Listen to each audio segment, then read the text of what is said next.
nanti kalian bisa absen absen di situ.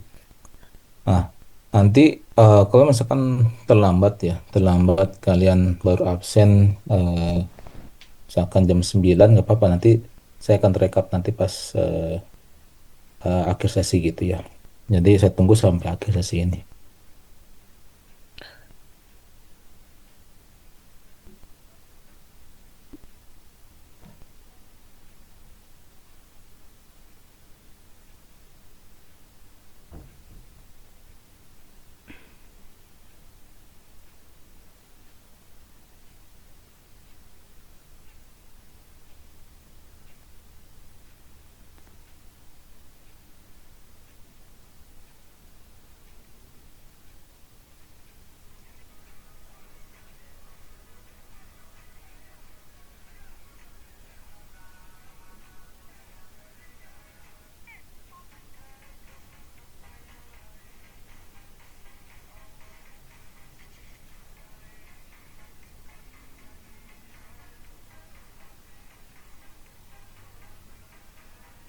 Oke, sudah kelihatan screen saya? Udah, Ya, Pak. Udah, Pak. ya sebentar.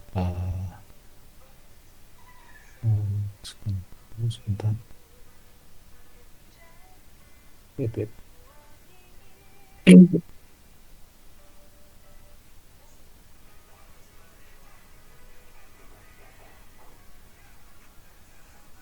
Oke, ya kita lanjut lagi di pembahasan berikutnya.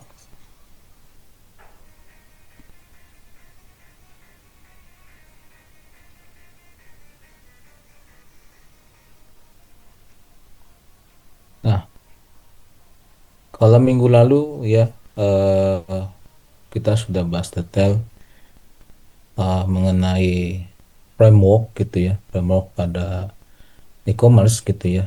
Nah, minggu ini kita akan bahas detail mengenai startup. Nah, mungkin masing-masing dari kalian sudah tahu, bahkan mungkin juga sebagai pelaku usaha gitu ya di bidang e-commerce ini, dan memang punya jenis usaha yang berbasiskan startup.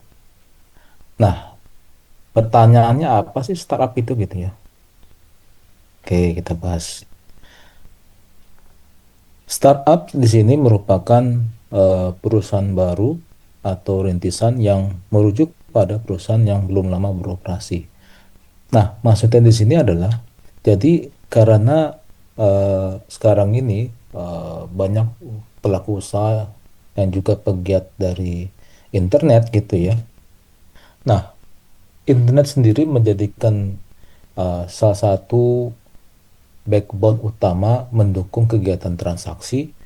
Nah, maka muncullah usaha-usaha baru yang memang apa namanya menggunakan secara utamanya backbone internet ini. Nah, jadi bukan bukan jenis usaha yang memang dari awal sudah berdiri gitu ya, menggunakan cara konvensional sehingga mengikuti perkembangan zaman kemudian beralih ke eh, jenis usaha di bidang e-commerce gitu ya. Nah, kalau di sini memang benar-benar jenis usaha baru. Ya, jadi bukan offline to online, tapi jenis usaha baru yang memang dari awal ya usahanya berdiri langsung ya menggunakan fitur atau fasilitas backbone internet sebagai penunjang utama dalam kegiatan transaksi. Nah, berarti pada intinya di sini ketika misalkan kita sering sekali apa namanya eh, berinteraksi di dunia maya gitu ya, melakukan transaksi ya dan sebagainya di dunia maya, maka bisnis yang bisa dilakukan pada jenis usaha startup ini yaitu bisnis yang seringkali identik dengan uh, penggunaan teknologi web, bahkan apapun di dunia internet gitu ya. Nah, dengan melihat pangsa pasar yang cukup luas, cukup besar gitu ya, target konsumen yang jelas, ya karena kan ketika internet diperkenalkan pertama kali, maka ya mulai di situ juga eh, transaksi menggunakan e-commerce juga ikut memberikan dampak besar juga, dalam arti kata dampak positif gitu ya. Nah, sehingga eh, pada tahun 90-an hingga tahun 2000 ini sangat berkembang pesat gitu ya bisnis startup ini.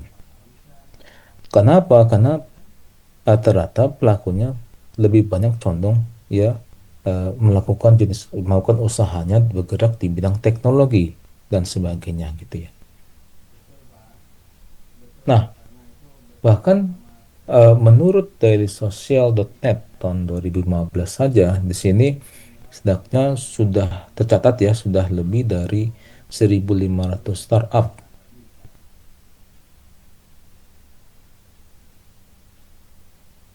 Sebentar, ini siapa ya?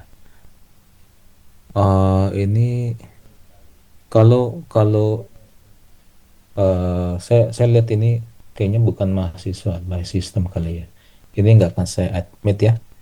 Jadi lain kali kalau misalkan kalian mau masuk dalam room sini, tolong tolong menggunakan nama yang jelas ya. Jadi jangan nama seperti ini. Ini saya akan remove.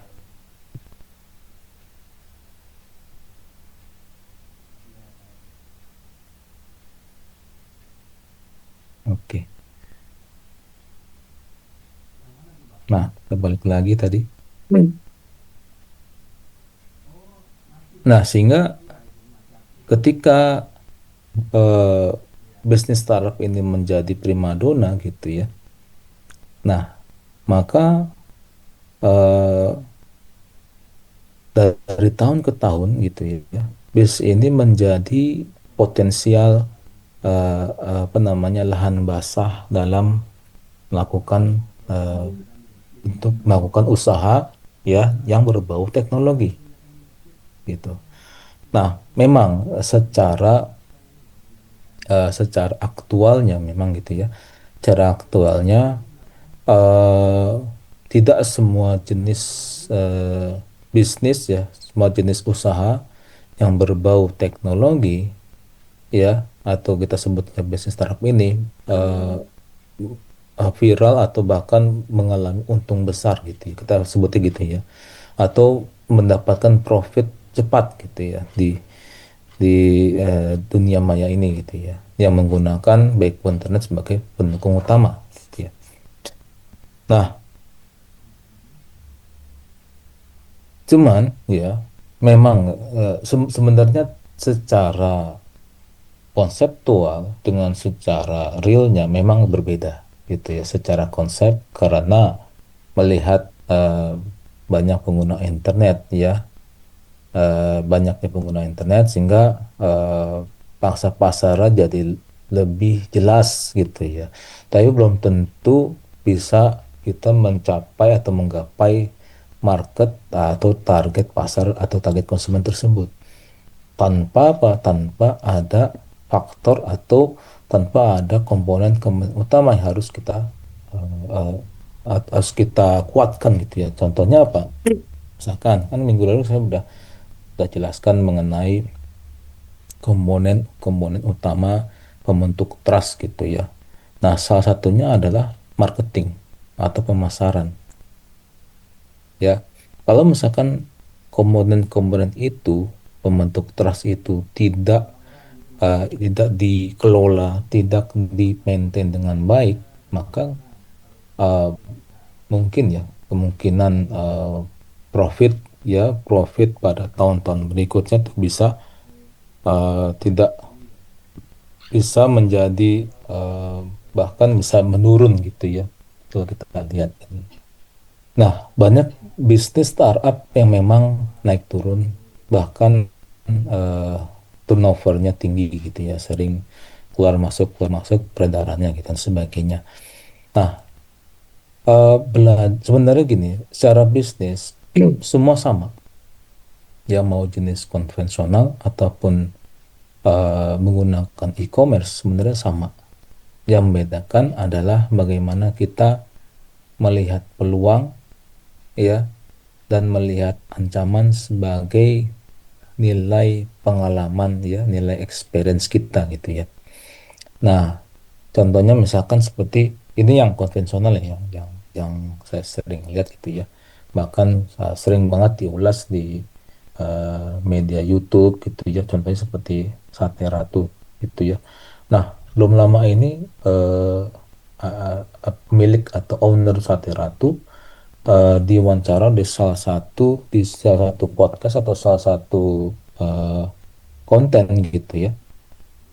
Dan ownernya bilang bahwa awal-awal memang sulit ya. Semua jenis usaha awal-awal ketika mulai bisnis memang sulit, memang. Nah, makanya sering banget dikatakan bahwa hanya orang-orang yang bisa tahan banting dan bisa survive dalam persaingan ini adalah orang-orang yang eh, menjadi pemenang. Itu ada benarnya juga gitu ya. Nah, karena begini, dalam bisnis ya, kalau kita tidak punya unsur-unsur pada komponen utama membentuk trust tadi, ya, dalam waktu cepat gitu ya, dalam waktu cepat memang tidak kelihatan profitnya gitu ya. Dan 2 tahun, mungkin tahun, 2 tahun, 3 tahun, nah itu baru baru kebentuk.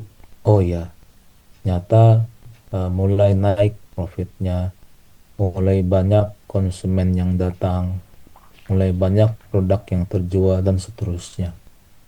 Nah, gitu ya. Jadi sebenarnya sama aja, eh, baik jenis usaha ya, konvensional maupun jenis usaha di bidang e-commerce gitu ya. Sama aja. Ya, yang bedakan adalah tadi bagaimana si owner dan anggotanya atau kita sebutnya timnya atau karyawannya gitu ya bisa mengelola, ya, trust tersebut dengan baik. Bapak kita urut tadi, maka komponen tadi sebenarnya menjadi komponen penting, ya.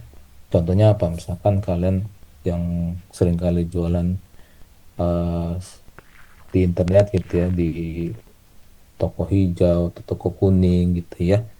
Nah, itu juga sama, bahwa eh, salah satu utama jadi kunci keberhasilan adalah bagaimana kita mengelola semua komponen trust tadi. Nah, apalagi seringkali kalian bermain sebagai afiliator, ya, sebagai afiliator juga bagaimana memberikan kepercayaan dari distributor atau produsen dan kepercayaan kepada konsumen. Nah, kalau misalkan kalian sebagai produsen dan sebagai penjual juga mungkin nilai kerugiannya dirasakan cuma satu pihak doang, ya. Tapi kalau kalian misalkan sebagai afiliator, itu pihak kerugian ya, kalau misalkan kalian tidak bisa mengelola dengan baik gitu ya komponen tadi pembentuk trust, maka pihak yang dirugikan juga makin banyak, karena dampaknya itu ke sekeliling lingkup bisnis kita. Kalau kita memang fokus transaksinya di bidang e-commerce gitu ya. Oke.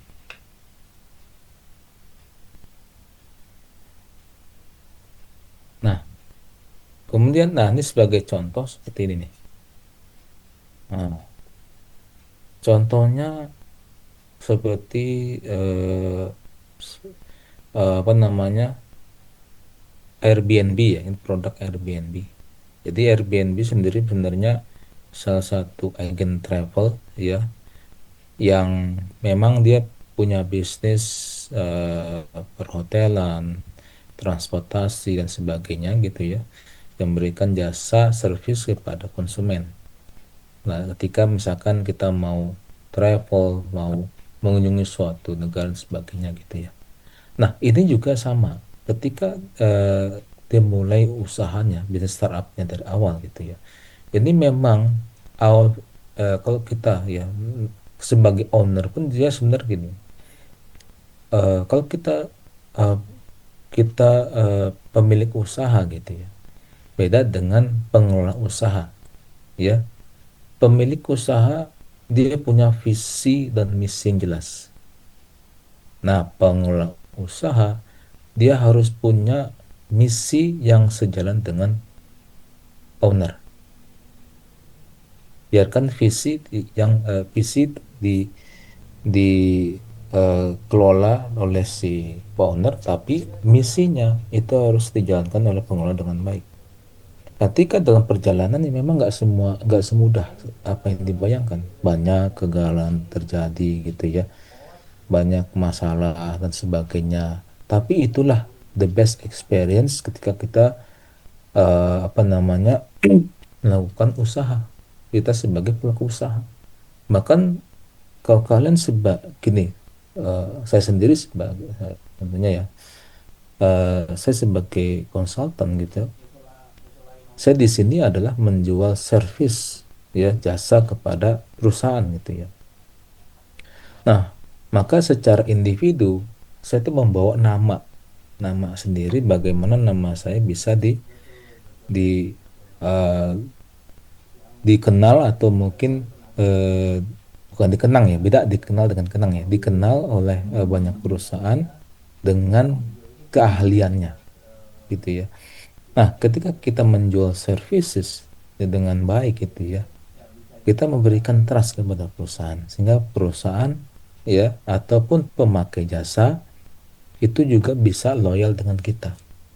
Memang secara aktual memang ya namanya suatu proses tidak ada proses yang cepat gitu ya. Ada Pak usaha yang cepat prosesnya Pak, dia cuma butuh waktu berapa tahun sehingga dia bisa goal. Ya bisa, ada seperti itu ya. Tapi eh, gini, eh, banyak konten-konten di YouTube kan, coba aja lihat gitu ya. Eh, Pelaku usaha yang eh, berhasil menjalankan usahanya dalam waktu cepat, dia bukanlah seorang perintis ya, karena kalau seorang perintis dia perlu proses dalam menjalankan usahanya gitu ya, perlu proses ya, proses bertahun-tahun dia sudah tahu bagaimana mengembangkan bisnisnya, bagaimana mengenal atau target konsumen dan sebagainya, baru dia bisa di situ mulai profit dan bisa balik modal bahkan lebih ya keuntungannya gitu ya. Nah, prosesnya pasti ada dan itu memang butuh waktu. Beda dengan seorang yang bukan perintis. Banyak orang, oh ya jadi perintis bagus ya. Iya, memang bagus. Tapi gitu ya, tapi butuh proses, butuh proses. Kecuali kalau kalian memang berasal dari keluarga yang memang dari awal punya benefit ya, sehingga eh, bisa dibantu, bisa disupport dengan baik sampai bisnisnya goal dengan cepat. Nah, salah satu gini, salah satu bentuk bisnis yang memang prosesnya cepat itu memang kategorinya ya sudah mature gitu ya dalam pengelolaan usahanya. Contohnya apa? Franchise. Kan nggak butuh skill baru, nggak butuh model bisnis baru, model bisnis sudah ada. Tinggal kalian beli franchise yang dia sudah punya model bisnis yang kuat. Nah, itu bisa kita lakukan seperti itu ya. Yang penting apa? Kalian punya modal yang cukup ya, modal yang cukup untuk bisa eh, menjalankan franchise sebagai model bisnis tersebut. Nah, tapi kalau misalkan kalian ingin membangun bisnis dari nol, itu butuh proses. gitu ya, butuh proses dan prosesnya itu memang kadang cepat, kadang kadang lama. Oke, kita lanjut. Nah, dalam konsep tadi mengenai bisnis startup, kan kita startup itu apa namanya lebih banyak melibatkan teknologi. Nah, dalam hal teknologi ini, maka kita perlu suatu sistem, suatu aplikasi yang bisa mensupport dengan baik. Nah, dalam membangun suatu sistem atau aplikasi dengan baik, kita butuh metodologi atau metode dalam pengembangannya. Nah, metode pengembangan sistem informasi yang kita kenal adalah SDLC. Nah, apa sih SDLC? Atau tersebutnya System Development Life Cycle atau siklus eh, siklus daur ya, siklus hidup dari pengembangan sistem, kita sebutnya gitu ya. Ini merupakan suatu proses dalam membangun suatu sistem dengan beberapa langkah yang harus dilakukan. Di mana sebenarnya langkah-langkah ini sebenarnya tujuannya untuk apa? Untuk mendapatkan ya solusi yang tepat ketika ada masalah dan mencapai tujuan bisnis. Nah, itu sebenarnya intinya. Nah, eh, SDLC yang biasa biasa kita kenal dulu ya, kita apa namanya, ketika kita belajar perancangan sistem gitu ya, kan kalian kenal juga SDLC dari semester sebelumnya gitu ya. Nah, model SDLC yang terkenal yang dan sudah lama itu adalah model waterfall gitu ya. Nah, kalau kita ingat model waterfall, maka kita ingat, kalau dulu dosen saya mengajarkan, kalau ingat waterfall, ingat padi. Nah, apa sih padi ya? Padi itu secara konseptualnya padi dibentuk dari 4 langkah utama, 4 step utama. P-nya itu adalah planning, A-nya itu adalah analisis, D-nya itu adalah development atau design gitu ya. Dan I-nya itu adalah implementation ya, implementasi. Nah, seiring dengan perkembangan zaman dan teknologi, maka model SDLC pun atau metodologi SDLC pun juga mengalami perkembangan gitu ya, pengembangan sesuai dengan tingkat kompleksitas, tingkat apa namanya, eh, tingkat konektivitas, bahkan tingkat keterkaitannya dengan beberapa aspek gitu ya. Nah, dalam proyek biasanya eh, apa namanya, proyek-proyek IT itu, maka kita perlu ya, ketika membangun suatu sistem, kita perlu SDLC yang mature, yang eh, sudah ibaratnya sudah sesuai dengan kompetensi secara umum, secara standarnya gitu ya. Nah, beberapa sebenarnya SDLC yang sudah punya standar khusus ya, yang sudah diakui juga. Nah, contohnya adalah SDLC dalam bentuk agile gitu, agile scrum.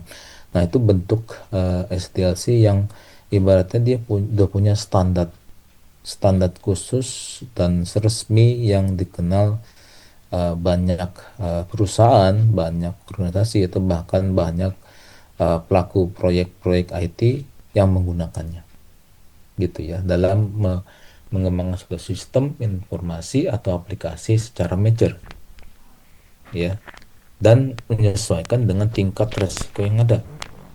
Nah, itu sebenarnya yang dilakukan oleh banyak pihak pelaku proyek gitu ya. Nah, kita coba bahas dari sisi general dulu nih. Nah, kan model SDLC banyak gitu ya. Ada model SDLC waterfall model, ada modelogi SDLC extreme programming, agile scrum dan sebagainya gitu ya. Nah, secara secara garis besar, secara umum sebenarnya tahapan-tahapan yang biasa dilakukan oleh eh, pelaku pengembang sistem ini dikategorikan menjadi beberapa step gitu ya. Nah, kita bahas satu persatu. Pertama adalah planning. Apa sih planning? Nah, sebenarnya planning di sini bukan hanya melakukan pengamatan ya, tapi di sini dia sebagai seorang pengembang sistem, dia harus bisa mengumpulkan informasi kebutuhan apa aja yang sebenarnya dibutuhkan oleh user untuk bisa mendapatkan gambaran sistem informasi yang ingin dibangun gitu sih. Dan itu ada dokumentasinya. Biasanya dokumentasi resmi seperti dokumentasi kebutuhan informasi, ya kebutuhan sistem dan sebagainya itu ada ya. Kemudian ada step berikutnya adalah analisis. Ya, analisis ini berarti seorang pengembang sistem harus mengidentifikasi ketika apa, informasi tadi sudah dikumpulkan oleh dikumpulkan dari user gitu ya. Ini perlu kita identifikasi dan kita sesuaikan dengan tujuan bisnis dan fungsi dari sistem yang ingin dibangun gitu ya. Nah, setelah dianalisis baru kita lakukan permodelan, membuat model ya dan perancangan sistem. Ya, salah satu contohnya adalah membuat arsitektur desain gitu ya, membuat dokumen technical design atau membuat dokumen functional design dan sebagainya. Baru setelah itu, nah mulai tahapan pembangunan atau pengembangan sistem. Nah, pengembangan sistem ini harus dibuat sesuai dengan model yang sudah dirancang dan disetujui dari tahap sebelumnya. Nah, kalau misalkan rancangan modelnya itu nggak disetujui, maka sebagai developer ini belum bisa melakukan pengembangan sistem. Nah, yang biasa sering terjadi seperti itu. Kemudian selesai kita development gitu ya, setelah selesai kita kembangkan sistem tersebut, baru kita uji ya dengan ibaratnya dengan eh, melakukan pengujian ya, baik itu pengujian eh, yang dilakukan secara individu ya, secara unit, secara integrasi, bahkan bisa melibatkan user itu sendiri dalam pengujiannya. Nah, tujuannya apa sebenarnya sih pengujian ini? Untuk memverifikasi dan memvalidasi sistem yang dikembangkan itu sesuai dengan kebutuhan user. Nah, kalau user sebenarnya apa namanya sistem yang telah dikembangkan terus ternyata tidak sesuai, kan mereka mau nggak mau apa? Harus berarti ada tadi dari awal kebutuhannya, apa namanya eh, kolek kebutuhan user sampai rancangan itu berarti tidak sesuai ya, tidak sejalan dengan sistem yang telah dibangun. Nah, makanya ada beberapa model, ada beberapa metodologi yang mengambil apa namanya alur, di mana alurnya tersebut harus memaksakan agar eh, secara siklus balik ke tahap model ya, tahap designing atau tahap development. Nah, kemudian selesai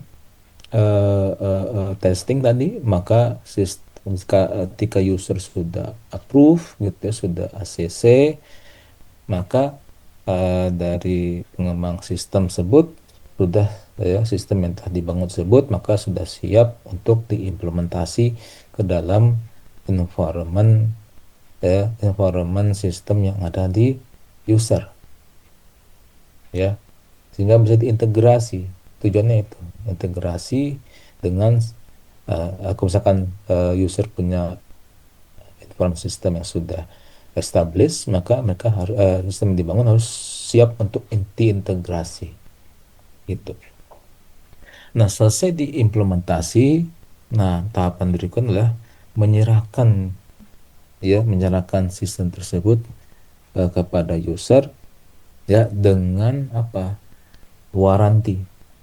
Nah, tujuan maintenance ini sebenarnya sebagai bagian dari waranti atau garansi terhadap sistem yang telah dibangun. Ya, untuk apa? Untuk menjamin bahwa sistem tersebut tetap responsif, cepat, dan akurat. Nah, eh, salah satu bentuk tools dalam pengembangan sistem ini, kalau misalkan di e-commerce ada namanya CMS. Apa sih CMS? CMS di sini adalah Content Management System, di mana sistem ini merupakan perangkat lunak yang memungkinkan seseorang untuk menambah atau memanipulasi konten pada web e-commerce yang kita bangun. Sebenarnya secara tools gitu ya banyak sebenarnya, nggak terbatas pada Prestaso, Magento dan sebagainya. Nah, contoh-contoh yang ada seperti yang sebelumnya sudah pernah saya jelaskan ya, menggunakan tools AI Emergent.sh gitu ya. Nah, mungkin nanti pas pertemuan berikutnya di lab gitu ya, nanti kita bahas detail ya, bagaimana tools AI ini bisa tidak hanya membangun eh, web ya, bangun sistem e-commerce di web, tapi juga bisa membangun sistem yang lain ya, dengan tema yang lain, contohnya sistem pakar, sistem informasi yang lainnya gitu ya. Jadi nggak terbatas hanya satu tools saja, benar banyak. Nah, ini saya skip, silahkan. Ini sebenarnya kalau masalah pemilihan tools ya, ini saya serahkan ke kalian sebagai pengembang ya, sebagai pengembang. Nah, kalian punya, kalau misalkan kalian punya tools yang merasa itu yang terbaik, ya silakan monggo. Jadi sebenarnya tidak ada tools, satu tools yang abadi yang powerful, nggak ada gitu ya. Saya seringkali ngomong kepada mahasiswa bahwa tools itu penggunaannya hanya 10% gitu ya. Sisanya itu dari logika kita berpikir ya. Nah, kalau kita logikanya kuat, apapun toolsnya itu sistem bisa dikembangkan dengan baik gitu sih. Oke, ada pertanyaan? Waktunya tinggal 6 menit sebelum saya akhiri. Apa ada pertanyaan, kelas?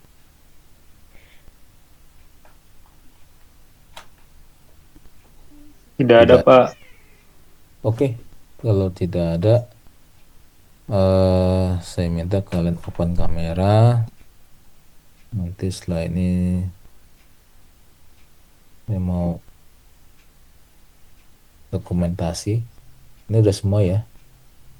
Nah, saya ubah konversi ke imersif biar gampang di foto. Nah, silakan di open kamera, kelas. Sebentar aja, nggak perlu lama-lama. Oke, oke, kalau sudah, saya screenshot. Satu, dua, tiga. Oke, sudah semuanya saya screenshot. Oke, itu aja pertemuan daring hari ini ya, atau kuliah e-commerce. Minggu depan eh, minggu depan kita sesinya di kelas ya. Coba cek lagi di jadwal ya, jadwal praktikum yang udah saya share. Mau nggak salah sih minggu depan tuh masih di kelas. Nanti minggu depan lagi baru, kalau nggak salah akhir bulan ini kita eh, praktik lagi di lab ya, di lab LKMM 1 seperti biasa. Oke, itu aja. Terima kasih. Wassalamualaikum warahmatullahi wabarakatuh. Waalaikumsalam. Waalaikumsalam.